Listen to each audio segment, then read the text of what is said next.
Hey, Eric Salahub here, online instructional coach and the facilitator for the online teaching workshop that's going to run spring semester 2016. So you are one of more than 50 people who will be participating in one or more of the units of this workshop. This is Unit 1 on Pedagogical Design. I'm going to call it Dialing in Teaching and Learning, just as a kind of metaphor to think about what we're doing. Just to give you a sense of what you're looking at right now, you're in the quiz area of a D2L shell that is going to kind of encompass our work this semester. Um, I'm calling this an activity, so you're in the quiz tool, but it's not a quiz. You see there are probably 3 or 4 or 5 questions in this quiz. Each one of them is going to offer you a little video to watch, right? So this is part 1. And then after you watch the video, I'm going to ask you to do something. So to write something, to brainstorm something. And so this is, kind of my way of delivering the content of the workshop and then giving you a chance to think about it and do some work and apply the concepts to a class you're teaching. Since we're in a D2L shell, once you've completed the unit, you'll have access to a discussion area where you can talk about these things to your heart's delight with your fellow participants. I'll also be looking at the discussions. Discussions are not required, but if you want to participate, you certainly can. I'm also hoping that things you learn in each unit might entice you to reach out to me for one-on-one coaching, to tell me how you think this stuff applies to your class or not. I designed this last semester focused just on online classes. This semester we have folks teaching online, hybrid, and flipped classes. So I will try to remind myself to mention hybrid and flipped classes, but my slides may refer to online because that's the way I designed this initially. So forgive me for that, but I think the concepts we're going to be talking about will be relevant to all 3 of those course modes. And you can tell me, but I'm pretty sure a lot of the stuff we talk about would also be relevant to just a traditional face-to-face class. So I'm going to jump in. And just because otherwise I'll just keep talking and I won't move past slide number 1. Dialing in Teaching and Learning, Unit 1 of the Online Teaching Workshop. So those of us who teach online and hybrid classes, I think, probably recognize this, that there's this paradox between instructors feeling like it takes a long time, a lot of extra time to teach an online class compared to a face-to-face class. I've heard my colleagues teaching hybrid classes say something similar. Flipped classes, I've heard people say something similar about that as well. We spend a lot of time, but our students don't always appreciate the amount of time we're spending. So online instructors certainly know that students sometimes experience a lack of teacher presence, even though we're in our courses all the time. I think hybrid students probably also might think that if they're talking about the online portion of the hybrid class. And flipped classes probably get plenty of instructor presence, but the kind of presence they're getting in the flipped class may not be the sort of teacher engagement that they're used to or that they expect. And so their satisfaction with what's happening in the classroom may not be what we want it to be. So nothing, I'm not expecting you to work harder. I think everything I talk about, everything I'm going to talk about in this entire online teaching workshop, I'm hoping will be a win-win. Things that will help you be a better teacher, be more sustainable in terms of how much time you spend, how effective you are, how satisfied you are with your teaching, how much meaning you can draw from your teaching, but also that students will benefit both in terms of how much they learn and their satisfaction with the courses we're offering. A couple of slides here, 2 slides, that reflect a survey that online instructors and faculty took last semester, so fall semester 2015. We asked online teachers, why do online students succeed? Not every online student succeed, but when you think about your online students, what is it that helps them succeed? Those that do well, why? And you can see here at the top, we tend to think that our online students succeed when they read directions, plan ahead, when they're organized, when they complete their work on time, when they log in frequently, when they participate in discussion, lots of other things, but pretty clearly this really jumped out to folks. My sense is this is probably true of hybrid students, of students in flipped classes, and in all classes. This ability to stay on task, to stay organized, to keep up with the material, to log in or attend class regularly. Those things help students succeed. And when we asked you, why do students struggle? And again, this is talking about online students, and I apologize they have the slide flipped, but students aren't really struggling because of technology issues. At least we don't think it's because they're really longing for a more personal connection with the teacher, although that may be true. But look down here, right? I mean, we're really thinking in terms of online students, they're failing to succeed because of time management problems.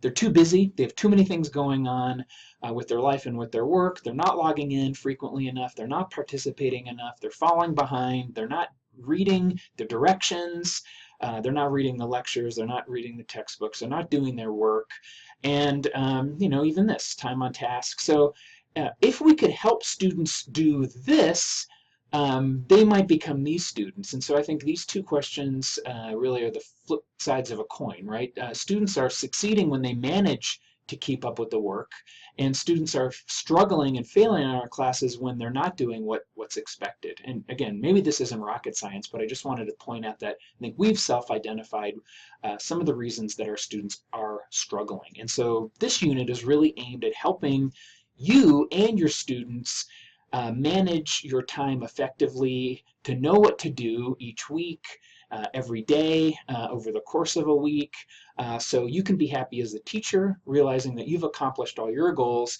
and you can help your students succeed by accomplishing the goals that you need them to accomplish.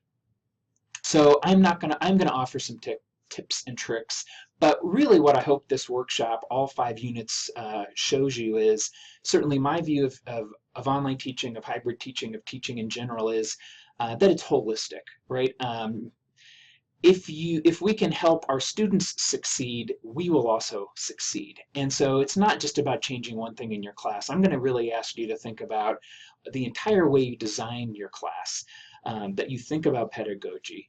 And if you're like me, until recently, I didn't do a lot of thinking about pedagogy. Certainly as a face-to-face teacher, I think I just go in and teach.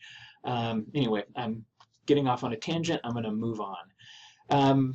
So why? Why do we want to focus on this stuff? I think, as I said, for our own success, for our students' success, and definitely if you're teaching an online or a hybrid class, there are reasons we want to do that related to accreditation and compliance issues. You can think about this. How many days each week do you log into your online course on a typical week? And if you teach hybrid, this is probably somewhat similar. Our survey shows most online teachers are teaching 6 or 7 days a week. Maybe that speaks to our dedication to our classes. Maybe it speaks to the fact that we feel like we need to be in there every day just to get a handle on what's going on.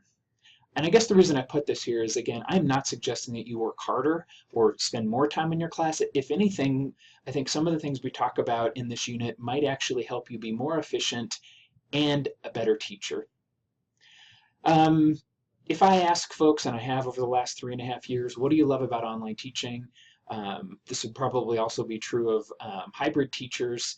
And flipped teachers are probably definitely thinking about this because they're struggling to figure out, what do I do in the class once I change out everything I used to do in the class?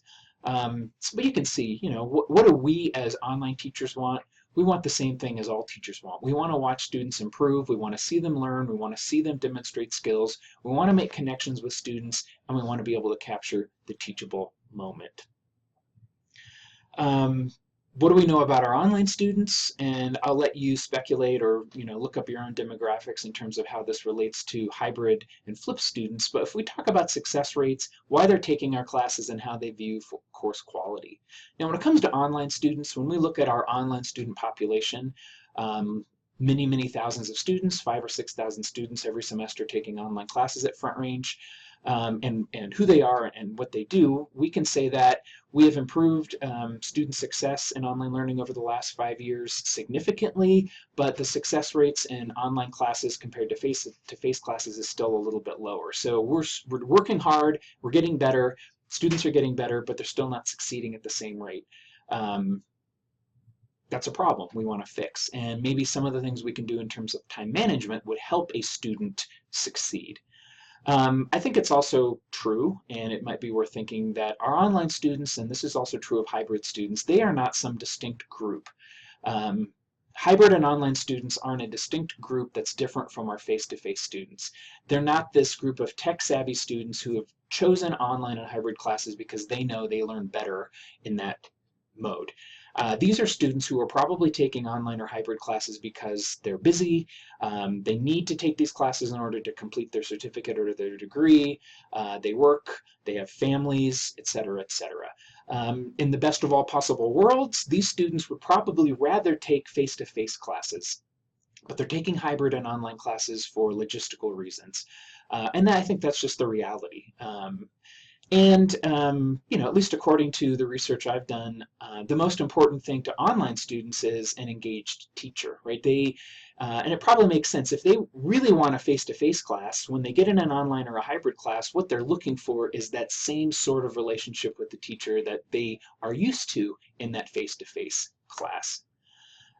You've probably seen this slide, and if not, you can certainly pause this video, but this is a compilation of research I've done over the last 3 years on online master teacher nominations. So these are the sorts of things that students say about their course and about their teacher when they nominate their teacher as an online master teacher.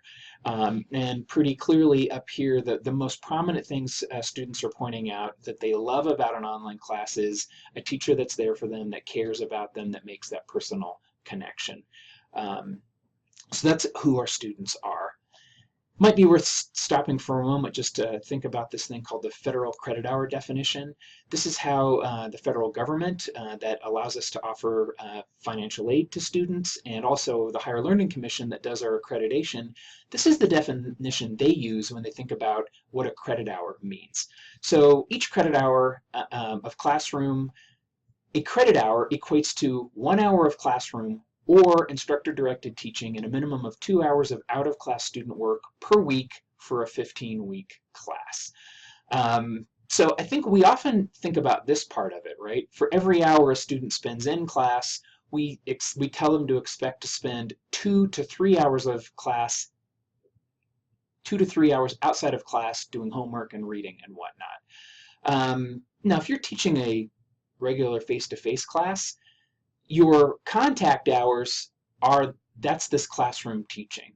If you're teaching an online or a hybrid class, what the credit hour definition says is what you need 1 hour per credit per week for a 15-week class of instructor-directed teaching. In face-to-face classes, whatever is happening live, that is instructor-directed teaching. And in an online class, I think it's up to us to figure out what those hours of instructor-directed teaching are. In a hybrid class, some of those hours of instructor-directed teaching are happening when you meet live with your students, but a portion of that instructor-directed teaching must be happening online, right? Because a portion of those credit hours are delivered online, and that means some of the students' homework is done online, but it also means some of the teaching is done online. And just to let you know that the Higher Learning Commission, when they come to do our accreditation in 18 months or however long it is, they've already told us they're going to give added scrutiny to online and hybrid classes. They're not going to just trust that this instructor-directed teaching is happening. They're going to want us to be able to demonstrate that a 3-credit class in philosophy, for instance, has 45 hours of instructor-directed teaching during the semester. Hybrid class, if it's a 50-50, well, where's that 50% of the instructor-directed teaching in the hybrid class? Flipped classes, well, what you're counting as instructor-directed teaching is different than a non-flipped class, but it's still happening during that live meeting time. So I talked about pedagogical design, and we can look at this Venn diagram here. So 2 overlapping circles, which represent 3 things. On this side, we've got independent instructor work. This is the work that you're doing that's not in the classroom in a face-to-face model. This would be what I call independent instructor work, grading, prepping, all of those kinds of things. And then this is homework, right? This is the work that your students are doing outside of class. That 2 to 3 hours outside of class per credit hour per week that you tell your students they need to do, that's this part. I don't know, the students reading, they're doing homework, they're prepping, they're working on projects, all of those sorts of things, studying. That's happening here. And then this middle area is the instructor-directed teaching. Again, in a face-to-face class, this is the time when you and your students are together, instructor-facilitated teaching, student-instructor time. And so, for a face-to-face class, this makes perfect sense. So if you're teaching a hybrid or an online class, I think we have to think about the same kind of design, but how it applies to an online or a hybrid model. So let's just look at this as an example. I'm using the example of a 3-credit philosophy class, and you can see kind of how I've broken this down. In a 3-credit philosophy class that meets for 15 weeks, I can expect to spend 6 hours a week as the instructor. I'm putting a plus here because many of us do not actually accomplish all of the work we need to do in 6 hours a week. But 6 hours is really what Front Range pays us for. And our students then are doing, 9 to 12 hours a week, counting class time and homework. And I'm just saying 10 because I wanted to come somewhere in between that 9 to 12 hours a week. So this little grid here is really a pedagogical plan for the week. It's a way that we could actually delineate what are the things that we're doing during the week and how many hours does it add up to. And this is probably important for us to make sure that we get everything we need to get done and that we're not doing things that aren't important because I know we're busy. And maybe more importantly, it's the way that we can think about what is the student workload each week. Are we giving students enough work? I mean, they are paying really for 9 to 12 hours a week. We want to be giving them 9 to 12 hours a week of work. And again, that's a ballpark figure. Some students will probably be more efficient. They'll be faster at reading. Some students may take longer. But again, I think you want to be in that ballpark, and you don't want to expect students to do 20 hours of work a week, and you're shortchanging them if you're only asking them to do 4 or 5 hours of work per week. So this is for my online class or for a sample class. I'm asking students to, I don't know, listen to about 2 hours of lectures per week, do about 4 hours of reading and studying of the course materials, about 2 hours a week of what I'm calling formative work, homework, practice problems, essays, the kind of thing that I want to be able to look at right away, give them feedback in progress, and then a couple hours a week working on summative work, exams, essays, those sorts of things, those kind of big milestone projects. And then what am I doing each week? Well, I'm spending a couple of hours lecturing, which kind of matches up here. If I'm spending 2 hours a week lecturing, I need to make sure that students are getting credit for the time they're spending listening to my lectures. I'm doing a couple hours of summative assessment and feedback, an hour of formative assessment and feedback, right? So this is me doing grading, giving feedback, capturing the teachable moment, and then an hour of prepping and planning. So as an example, if I'm going to do some foreshadowing, I'm going to be asking you to do something like this for your class. If you're teaching an online class, I'm going to ask you to do it for an online class. If you're a hybrid teacher, I'm going to ask you to do it for a hybrid. Or if you're a flipped teacher, I'm going to ask you to do this for a flipped class. So I will provide you with a template of this. I'm going to keep going. I'm at 18 minutes. I'm just going to wing it and deliver the material, and I'll do my best to keep this as short as possible.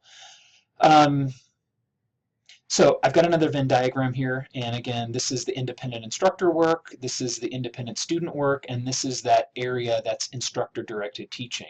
And again, in a traditional class, I think this makes sense, right? These are the 3 hours each week that we spend with students. This is the homework they're doing outside of class, and this is my independent instructor work. Now, if you are teaching a flipped class, I hope this makes sense to you. You still have the same amount of class time with students, and the amount of work that you're expecting your students to do outside of class is the same. They're still doing 2 to 3 hours outside of class for every hour in class, and you're still doing work outside of class. But why are these arrows here?